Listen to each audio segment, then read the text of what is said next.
Welcome back. Bulletin के आगाज में आपको बताएं कि इस्लामाबाद के सेंटोरस मॉल में खौफनाक आग भड़क उठी है। आग के शोलों ने कई मंजिलों को अपनी लपेट में ले लिया।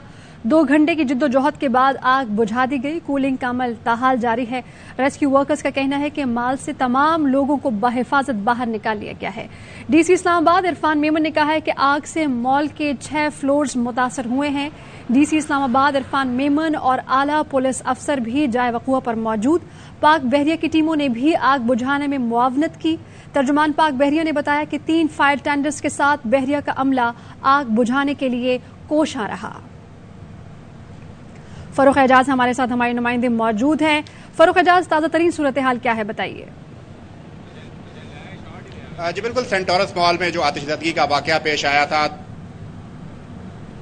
के इदारे हैं उन्होंने आग पर मुकम्मल तौर पर काबू पा लिया है और इस वक्त कूलिंग का अमल जारी है। Deputy director fire brigade Rizwan Safar से जो मेरी बात हुई है, उन्होंने इस बात की तस्दीक की है कि सेंटोरस मॉल के अंदरूनी और बैरूनी हिस्सों में 100% आग पर काबू पा लिया गया है और कुछ देर में जो है वो कूलिंग का अमल भी मुकम्मल कर लिया जाएगा। इसके साथ ही साथ मैं यहाँ पर ये आपको बताता चलूँ कि जो ऐनी शाहिदीन थे उन्होंने ये बताया था कि जो सेंटोरस मॉल का 5वां फ्लोर था वहाँ पर आग सबसे पहले लगी, जिसने बाद में जो मुतअद्दिद फ्लोर्स थे सेंटोरस मॉल के उनको अपनी लपेट में ले लिया। आग लगते ही जितने भी शहरी यहाँ पर शॉपिंग मॉल में मौजूद थे उन्हें फौरी तौर पर इवैक्यूएट कर दिया गया था और सेंटोरस मॉल को इंतजामिया की जानिब से फौरी तौर पर खाली करवा लिया गया था। फायर ब्रिगेड की गाड़ियां भी फौरन मौके पर पहुंच गई थी, लेकिन आम गाड़ियों के बस की बात नहीं थी ये, तो इसीलिए स्नार्कल गाड़ियों को फिर तलब किया गया और स्नार्कल गाड़ियों ने आग बुझाने में अहम किरदार अदा किया और 2 घंटे की जदोजहद के बाद मुकम्मल तौर पर इस वक्त सेंटोरस मॉल में आग पर काबू पा लिया गया। इसके साथ ही साथ वजारत दाखिला की जानिब से भी इस आग का नोटिस लिया गया है और वजीर दाखिला राना सनाउल्लाह की जानिब से जो आग लगी थी उस पर मुकम्मल काबू पाने के हवाले से अहकाम जारी किए गए, जिसके बाद IG इस्लामाबाद, इसके साथ ही साथ चीफ कमिश्नर और जो जिला इंतजामिया के अहदेदारान हैं वो भी मौके पर पहुंचे और उन्होंने मुकम्मल तौर पर मॉनिटर किया जो फायर फाइटिंग का अमल जारी था। इसके साथ ही साथ यहाँ पर मैं आपको ये बताता चलूँ कि अब से कुछ देर कबल जो रावलपिंडी 1122 के एहलकार हैं वो यहाँ पर पहुंचे हैं और वो ऑक्सीजन सिलेंडर्स के साथ सेंटोरस मॉल में दाखिल हुए हैं और ऑक्सीजन सिलेंडर्स के साथ वो जितने भी फ्लोर्स हैं सेंटोरस मॉल के उनका जायजा लेंगे और वहाँ पर सर्च एंड रेस्क्यू का अमल जो है वो मुकम्मल करेंगे और इस बात को यकीनी बनाएंगे कि तमाम जो फ्लोर्स थे वहाँ पर कोई शख्स मौजूद तो नहीं था। तो इसी तरह अभी भी जो है वो रेस्क्यू का और जो सर्चिंग का अमल है वो जारी है और इसके साथ ही साथ जो इंतजामिया है वो भी जायजा ले रही है। इसके अलावा जिला इंतजामिया का ये भी कहना है कि इस आग बुझाने के अमल के बाद सेंटोरस मॉल को सील कर दिया जाएगा और आग लगने की वजूहात समेत जो दीगर उमूर हैं उनका जायजा लिया जाएगा और उसके बाद मुकम्मल तहकीकात के बाद ही सेंटोरस मॉल को फरूख एजाज अब हमारे साथ ही रहिएगा। इसी बीच हमें ज्वाइन किया है चीफ कमिश्नर इस्लामाबाद उस्मान यूनुस साहब ने। उस्मान साहब, जो इत्तलात हमारे पास आ रही है उसके मुताबिक आग तो बुझा ली गई है, आप क्या बताएंगे, कूलिंग का अमल कब तक मुकम्मल हो जाएगा? जी देखें, ये बहुत बड़ा प्लाजा है, आपको पता है इस्लामाबाद का सबसे बड़ा प्लाजा है ये। आग पे अल्हम्दुलिल्लाह आज से तकरीबन आधा पौना घंटा पहले काबू पा लिया गया था। इस वक्त कूलिंग का अमल चल रहा है। कूलिंग का अमल होता ये है कि हमारे लोग जो है वो फिर बिल्डिंग को अंदर एक्सेस करते हैं और फ्लोर बाय फ्लोर जाके जहाँ से भी किसी जगह से अगर कोई छोटा धुआं या कोई हल्की फुल्की भी कोई फायर हो तो उसको वो चेक करते हैं और उसके बाद फिर बिल्डिंग को जो है वो रेस्क्यू ऑपरेशन को कॉल आउट किया जाता है। क्योंकि इस तरह की मामलों में आपको पता है कि फायर की सारी एफर्ट जो है वो बाहर से हो रही है, तो अंदर देयर इज अ पॉसिबिलिटी कि कहीं कोई चीज जो है वो जली हुई पड़ी भी हो और वो किसी भी वजह से कम्बशन होकर दोबारा आग के फैलने का बायस बन सकती है। अल्हम्दुलिल्लाह एज ऑफ नाउ किसी किस्म का कोई धुआं या कोई ऐसे इंडिकेशन नहीं है, लेकिन टीम जब तक 100% फ्लोर्स को विजिट करके हमें रिपोर्ट नहीं देगी तब तक हम जो है वो कूलिंग के प्रोसेस को कॉल ऑफ नहीं करेंगे। अल्हम्दुलिल्लाह नुकसान के हवाले से भी कुछ बात कीजिएगा कि माली नुकसान हुआ है, कितना हुआ है और कुछ मिली जुली खबरें आ रही हैं, आग लगने की वजूहात क्या सामने आ गई हैं? ये भी बताया जा रहा था कि कुछ रेस्टोरेंट था वहाँ शायद आग लगी थी। अपेरेंटली इस वक्त जो हमें समझ में आ रही है बात वो ये नजर आ रही है कि फूड कोर्ट वाले एरिया में आग लगी और वहां से फिर वो एक कॉर्नर से जहां पे इनके फ्लैट्स हैं वहां से ऊपर गई है। एज ऑफ नाउ मैं आपको तकरीबन इस बात को कंफर्म कर सकता हूँ कि शॉपिंग मॉल्स के अंदर और शॉपिंग का जो एरिया था वहां पर आग नहीं है, जिसकी वजह से किसी किस्म की जो है वो नहीं हुई, क्या कहते हैं, कोई नुकसान का ज्यादा हमें अंदेशा नहीं है। एट द सेम टाइम ये सारी की सारी असेसमेंट ऑब्वियसली फिर मॉल को विजिट करने के बाद ही होगी। हमने ये जरूर इंश्योर किया था जैसे ही ऑपरेशन स्टार्ट हुआ कि फौरी तौर पर सबसे पहले لوگوں کو ایویکویٹ کرایا جائے، اور پھر تمام جو بھی گیٹس تھے وہاں پر ہم نے پولیس کی سیکیورٹی، سینٹورس انتظامیہ کی سیکیورٹی کے ساتھ مل کے ڈپلوائے کی کہ کہیں ایسا نہ ہو کہ اس وقت رضاکار کوئی اندر انٹر ہو اور کسی قسم کی رابری کرے. یہ آپریشن الحمدللہ اس طرح سے ہم نے پلان کیا اور یہ انشور کیا کہ کسی قسم کا کوئی ایسا انٹیباڈی انسیڈنٹ بھی نہ ہو. الحمدللہ ابھی تک کی اطلاعات کے مطابق جو ہے وہ کسی قسم کا میجر جانی نقصان نہیں ہوا. جو کارنر تھی، جس کارنر سے اوپر آگ ٹاپ فلور تک گئی ہے، اس کارنر میں غالباً فلیٹس تھے جو کہ خالی بھی تھے، اس لیے زیادہ نقصان کا اندیشہ نہیں ہے. شاپنگ ایریا جو ہے وہ بھی سیکیور تھا. آپ یہ بتا رہے ہیں کہ فرسٹ پرائیورٹی پر وہاں موجود شہریوں کو باہر نکالا گیا ہے اور کولنگ کا عمل تاحال جاری ہے. عثمان یونس صاحب، آپ کے وقت کا بے حد شکریہ. اس تمام صورتحال پر ہمیں ہمارے نمائندے جائے وقوع سے آگاہ کر رہے تھے. فاروق اعجاز، آپ کا شکریہ. ادھر وزیراعظم شہباز شریف نے اسلام آباد کے سینٹورس مال میں آگ لگنے کا نوٹس لے لیا ہے. وفاقی دارالحکومت کے متعلقہ اداروں اور حکام کو فوری کارروائی کی ہدایت کر دی. وزیراعظم نے کہا کہ افسوس ہے معروف کاروباری مرکز میں یہ واقعہ ہوا ہے. دعا ہے کہ کوئی جانی نقصان نہ ہوا ہو. متاثرین کی مالی نقصانات پر افسوس اور ہمدردی ہے. آگے بڑھیں اور آپ کو بتائیں کہ سابق وزیر اعظم نواز شریف کی ایک بار پھر عدلیہ پر تنقید. لندن میں میڈیا سے گفتگو میں کہا کہ جھوٹے مقدمات پر نکالا گیا یہ عدالتی فیصلہ نہیں، انتقام ہے. مجھ سے انتقام لیتے لیتے پاکستان کا بھٹا بٹھا دیا. مجھ سے انتقام لینا تھا، پاکستان سے انتقام لینے کا کس نے کہا تھا؟ تشتری میں رکھ کر $5 ارب پیش کیے گئے تو ہم نے کہا کہ ایبسولوٹلی ناٹ. پاکستان کی غیرت پر کوئی سمجھوتا نہیں ہوگا. $1 بلین پیش کر دیا گیا. ہم نے کہا اس پہ بھی ایبسولوٹلی ناٹ. پاکستان کی اپنی غیرت ہے، اس پہ کوئی کمپرومائز نہیں ہو. مجھے سمجھ نہیں ہے کہ مجھ سے انتقام لیتے لیتے آج آپ نے پاکستان کا بٹھا بٹھا دیا. یعنی مجھ سے تو انتقام لینا تھا، لے لیتے، لیکن پاکستان سے آپ کو انتقام لینے کے لیے کس نے آپ کو یہ کہا؟ ہر چیز مہنگی ہوئی ہے. عمران خان کے دور میں، میرے دور تک عوام خوش تھے، مطمئن تھے. قرضوں کی ری شیڈیولنگ کے لیے پیرس کلب جائیں گے، نہ ہی IMF سے معاہدے پر دوبارہ مذاکرات کا تقاضا کریں گے. وزیر خزانہ اسحاق ڈار کا 2 ٹوک اعلان. کہا بحیثیت آزاد خود مختار ملک اپنے وعدوں کی مکمل پاسداری کریں گے. حکمت عملی بنا لی ہے. ادائیگیوں کو لے کر تاجر برادری کے تحفظات دور کریں گے. $50,000 تک پینڈنگ ادائیگیاں آنے والے ہفتے میں کر دی جائیں گی.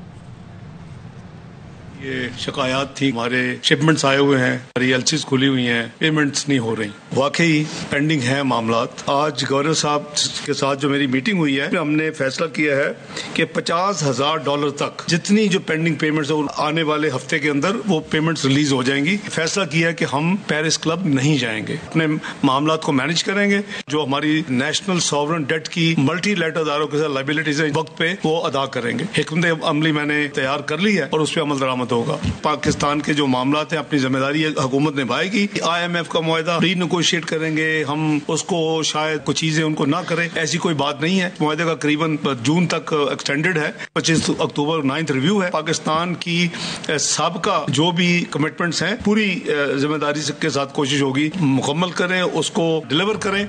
اور مارکیٹ کہتی ہے کہ حکومت کے پاس ڈالرز نہیں ہیں. سب ٹھیک ہے تو حکومت مارکیٹ کو یقین دلائے. سابق وزیر خزانہ شوکت ترین کہتے ہیں کہ اچھی بات ہے کہ ان کے پاس اتنے پیسے ہیں تو LCs کھول دیں. انہوں نے پیرس کلب جانے کا بھی دروازہ بند کر دیا ہے. بات ہے اگر ان کے پاس اتنے پیسے ہیں کہ یہ تاجروں کی LCs کھولنا شروع کر دیں، کیونکہ پچھلے دنوں تو یہ تھا نا کہ ڈالر تھے نہیں اور یہ LCs نہیں کھول رہے تھے. تو ابھی بھی جو ان کے پاس جو ریزروز ہیں وہ تو کم ہوئے ہیں، زیادہ تو نہیں ہوئے. ان کے جو ریزروز ہیں وہ 8 بلین سے نیچے ہیں. جو انہوں نے ابھی دعوے کیے ہیں وہ ان کو چاہیے نا کہ مارکیٹ کو کانفیڈنس دینے کے لیے یہ اپنے ذرا کیش فلوز وغیرہ بتائیں. ابھی تو انہوں نے یہ بھی پیرس کلب کا بھی دروازہ بند کر دیا ہے. موڈیز ہے وہ 3-4 مہینے سے کام کر رہا تھا. انہوں نے لکھا ہے کہ ایکسٹرنل اکاؤنٹ کی ولنریبلٹیز ہیں. مطلب جو ایکسٹرنل اکاؤنٹ کا مطلب ہے کہ یہ جو پیسے انہوں نے دینے ہیں باہر والوں کو، اس کے اوپر ان کو تحفظات ہیں. گراؤنڈ ریالٹی یہ ہے کہ مارکیٹ یہ کہہ رہی ہے کہ آپ کے پاس ڈالر جو ہیں وہ اتنے نہیں ہوں گے کہ آپ جو ہے، اور یا ان کو یقین نہیں ہے تو ان کو یقین دلائیں. واپس آئیں گے بریک کے بعد. وزیر اعظم شہباز شریف کی عید میلاد النبی صلی اللہ علیہ وآلہ وسلم پر بھی مخالفین پر تنقید. सीरत नबी सल्लल्लाहु अलैहि वसल्लम कॉन्फ्रेंस से खिताब में कहा, आज मुखालिफिन के लिए ऐसे अल्फाज बोले जाते हैं कि अकल दंग रह जाती है। क्या रियासत मदीना में तोहमतें लगाकर नाहक जेलों में डाला जाता था? क्या कोई हिसाब मांग ले तो उस पर हमले शुरू कर दें? क्या ये रियासत मदीना के पाक नाम की तौहीन के मुतरादिफ नहीं कि हमारा अमल इसके तकाज़ों के मुनाफी हो? जुबान से दिन रात ये पाक नाम अदा होता रहे, अदालत और जज को भी हम जवाब देने पर तैयार न हों। कोई हिसाब मांग ले तो इस पर रकीक हमले करें।